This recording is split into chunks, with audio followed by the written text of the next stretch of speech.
اعوذ باللہ من الشیطان الرجیم بسم اللہ الرحمن الرحیم۔ پچھلے 30 سے 35 برسوں میں پاکستانی معاشرے میں خصوصاً اور اسلامی ممالک میں عموماً مذہبی رجحانات میں بڑی تیزی دیکھنے میں آئی ہے۔ آج سے 36 سال قبل پاکستان میں شراب کی فروخت عام تھی۔ یونیورسٹیز، کالجز اور بازاروں میں برقع پوش خواتین شاذ کے طور پر نظر آتی تھیں۔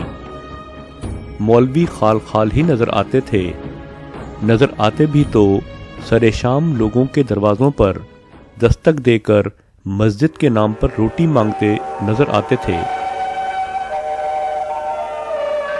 پاکستان میں ایک ہی ٹی وی چینل ہوا کرتا تھا، اس پر فلمیں، گانے اور ڈرامے ہی دکھائی دیتے تھے۔ اس جگہ بیٹھ کر ہاں اسی موڑ پر، اس جگہ بیٹھ کر مولوی کبھی کبھار نظر آ جائے تو آ جائے، ورنہ ٹی وی اسکرین پر اداکاروں اور اداکاراؤں کا راج تھا۔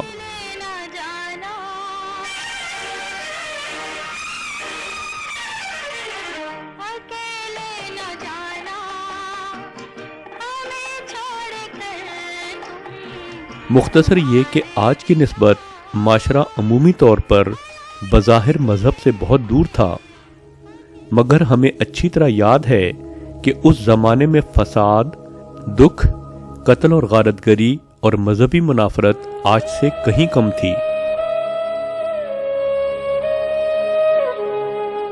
پھر دھیرے دھیرے رت بدلنا شروع ہوئی۔ مولوی اور مولویت کا معاشرے میں اثر و رسوخ اور نفوذ بڑھنے لگا۔ شراب پر پابندی لگا دی گئی، جمعۃ المبارک کی تعطیل کا اعلان کیا گیا۔ گویا یوں پاکستان میں اسلامائزیشن کے سفر کا آغاز ہوا۔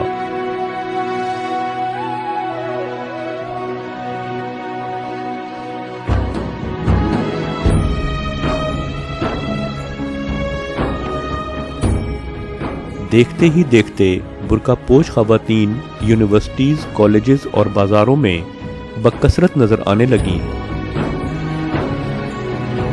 مولوی صاحبان پیجارو اور دوسری قیمتی گاڑیوں میں سفر کرتے نظر آنے لگے۔ ٹی وی چینلز اور ٹی وی پروگراموں میں اداکاراؤں کی جگہ مولویوں نے لے لی۔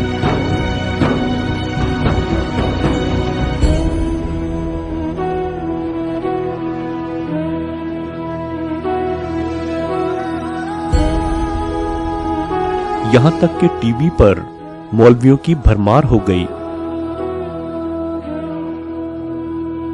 سینما معدوم ہو گئے اور قدم قدم پر دینی مدارس اور قرآن و حدیث کورسز کے سینٹر نظر آنے لگے۔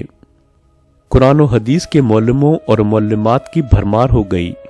آج یہ حال ہے کہ پاکستان کے طول و عرض پر ہر جانب اسلام ہی اسلام کا چرچا ہے، مگر افسوس کی بات یہ ہے کہ جس قدر اسلام کا چرچا ہے اسی قدر سلامتی کا فقدان ہے۔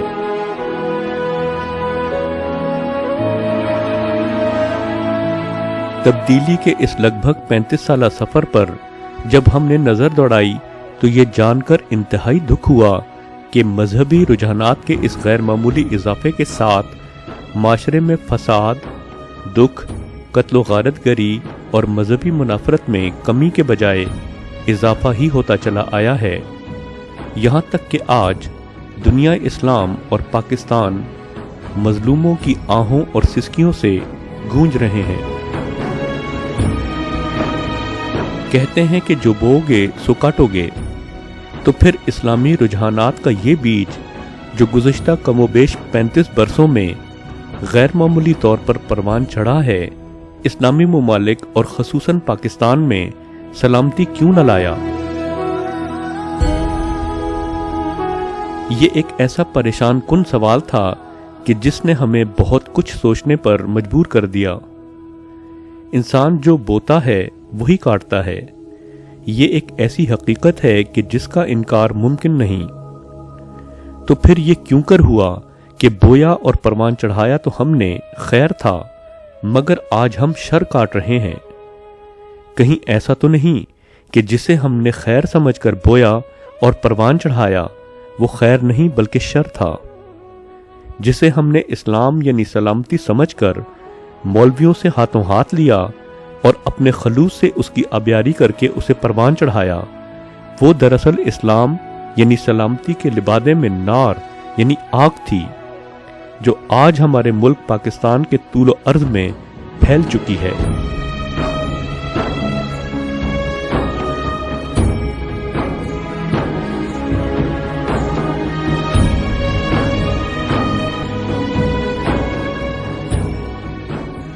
جب ہم ان سوالوں کی کھوج کے سفر پر نکلے تو کیا دیکھا کہ واقعی یہ اسلام کے لبادے میں عدم برداشت کے زہر قاتل کا وہ بیج تھا جو ہم نے مولویوں سے ہاتھوں ہاتھ لیا اور پھر بنا سوچے سمجھے اپنے اخلاص سے اس کی آبیاری کر کے اسے پاکستان کے طول و عرض میں خوب پروان چڑھایا۔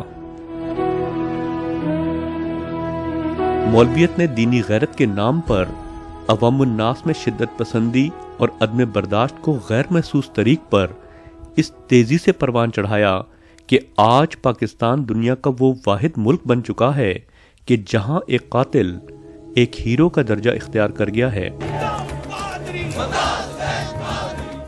گستاخی رسول صلی اللہ علیہ وسلم اور ارتداد کے نام پر قتل آج نہ صرف یہ کہ کوئی جرم نہیں سمجھا جاتا بلکہ یہ ایک قابل ستائش امر سمجھا جاتا ہے، نہ صرف ان پڑھ اور جاہل لوگوں میں بلکہ پاکستان کے اعلیٰ تعلیم یافتہ طبقے میں بھی۔ حد تو یہ ہے کہ ناموس رسالت کے خود ساختہ اصول کے تحت آج مولوی فخریہ انداز میں کدو کو ایک انسانی جان پر فوقیت دیتے ہیں۔ امام اعظم ابو حنیفہ رضی اللہ عنہ کے شاگرد تھے امام یوسف رحمۃ اللہ علیہ۔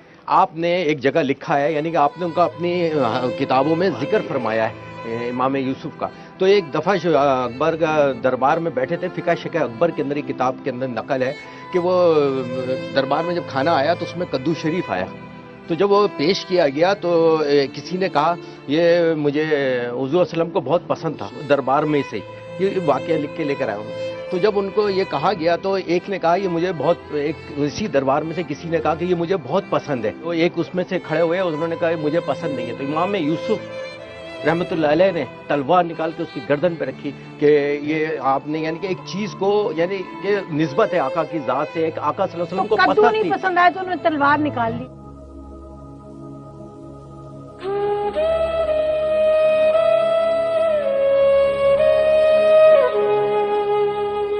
جہاں انسانی جان کی قدر و منزلت کدو سے بھی کمتر ہو، وہاں آپ ہر روز انسانی جسم و جان کو کدو سے بھی ارزاں طریق پر کٹتا نہیں دیکھیں گے تو پھر اور کیا دیکھیں گے؟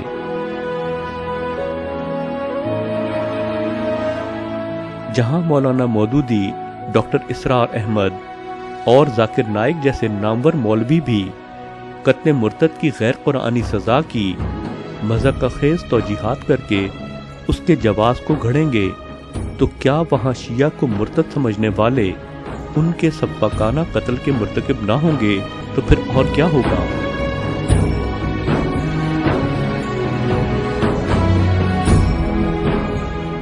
جہاں ہر مدرسے میں یہ پڑھایا جائے گا کہ نہ صرف یہ کہ غیر مسلم کی جان و مال کی کوئی حرمت نہیں بلکہ ان کے مال غنیمت کے طور پر لوٹ کر کھانا عین اسلام ہے، تو وہاں مسیحی بستیوں پر ظالمانہ حملے نہ ہوں گے تو اور کیا ہوگا؟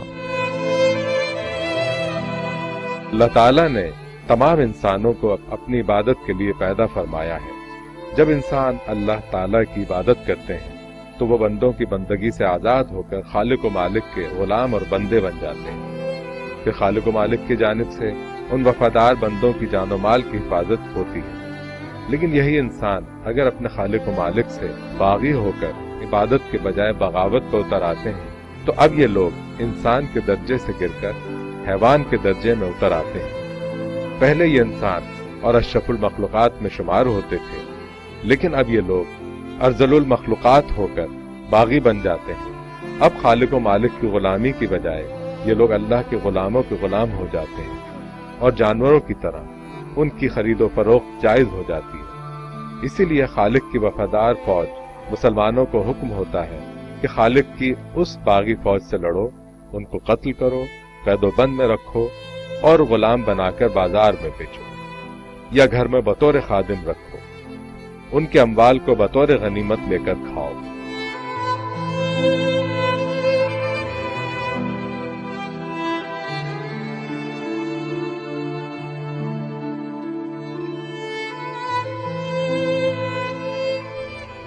جب تک ہم معاشرے میں شدت پسندی اور دہشت گردی کی اصل وجہ کا کڑوا سچ قبول نہ کریں گے، اس وقت تک اس پر قابو پانے کا ہمارا خواب صرف خواب ہی رہے گا۔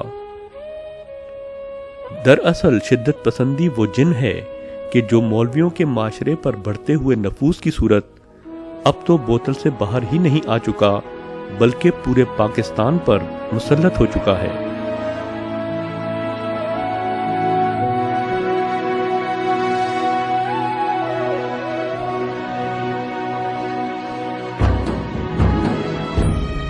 یہ ناعاقبت اندیش مولوی اتنا بھی نہیں جانتے کہ نظریاتی اختلاف کی بنا پر قتل کے فتوے ہر اس شخص کو قتل کا لائسنس دے دیتے ہیں کہ جو اس کی نظر میں مرتد اور گستاخ رسول ہے۔ جب ایک بار یہ رو چل پڑی ہے تو اب رکنے کی نہیں، کیونکہ بہت سے ایسے فرقے ہیں کہ جن کے نزدیک بہت سے دوسرے فرقے مرتد یا گستاخ رسول ہیں۔ آج پاکستان کی فلاح کا اب ایک ہی طریق ہے، اور وہ یہ کہ مولویوں کے اثر و رسوخ سے اسے آزاد کروایا جائے۔